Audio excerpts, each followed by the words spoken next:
Minneapolis airport on lockdown in middle of Muslim cop investigation. Here's what was there. Minnesota has become a hotbed of hate under the infiltration of Somali Muslims who have practically taken over much Minneapolis and St. Cloud.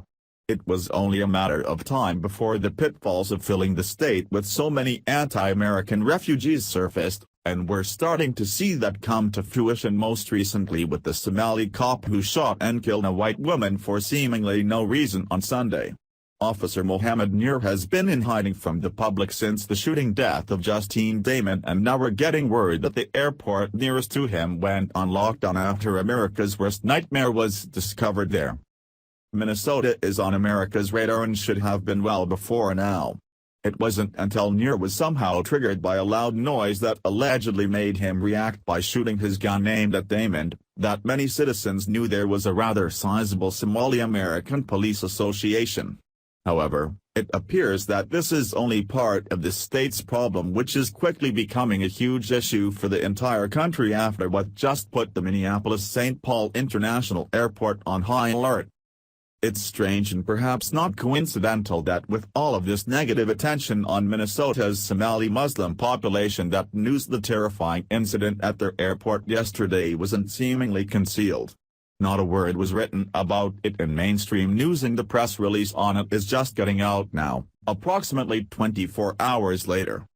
The FBI said in a release, in the early morning of July 19, 2017. The FBI's Minneapolis division was contacted by local law enforcement alerting to the presence of a suspicious item discovered at the Minneapolis-St. Paul International Airport, MSP.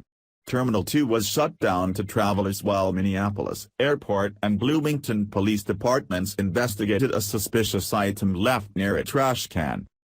Although officers determined that the package was not connected to any threat of terrorism or danger to the public, it could have very well been a test run for something more serious in the near future.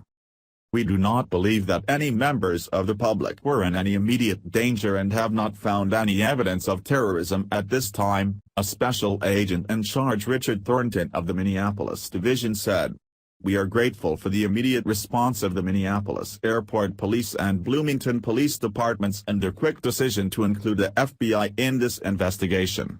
This incident demonstrates the valuable collaboration between the FBI and our local partners, Thornton added. This incident took place just 48 hours after the country became outraged over an innocent female civilian in the state being shot by a jumpy Muslim cop with the past of claims against him. The Somali community, as well as a group of Somali cops in Minnesota, have already expressed their fear of retaliation from Americans, as if citizens pose a bigger threat to safety than Muslim refugees. There's nothing to stop these people from fighting back in any way they can. Nur's motive has not officially been determined as of yet, in part because he won't talk to authorities.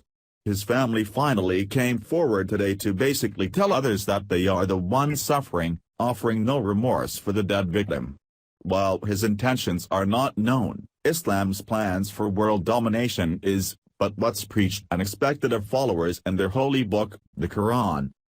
Islam sets out to instill fear in every American so that infidels can't live their lives peacefully in the Western world, which isn't congruent with the beliefs of the so-called religion of peace. A well-placed mystery package at an airport, where terrorism has struck in the worst way before, could serve as a reminder that you're never safe, giving control to the enemy who may or may not be testing the system to perfect their approach.